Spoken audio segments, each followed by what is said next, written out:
Saya itu terus terang Pak, setiap masuk di suatu daerah pasti tawassul.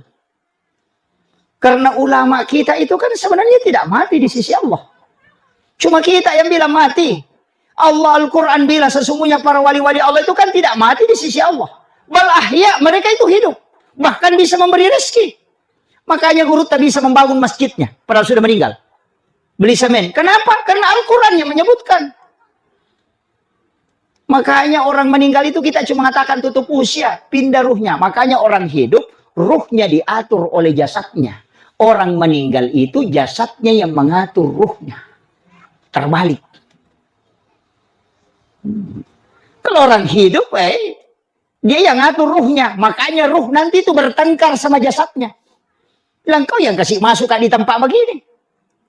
Makanya ketika orang wafat, maka ruh itu yang mengatur jasad.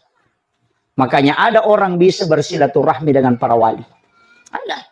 Bahkan guru Profesor Dr. Nasaruddin Umar itu cara terbuka apa yang dia bilang?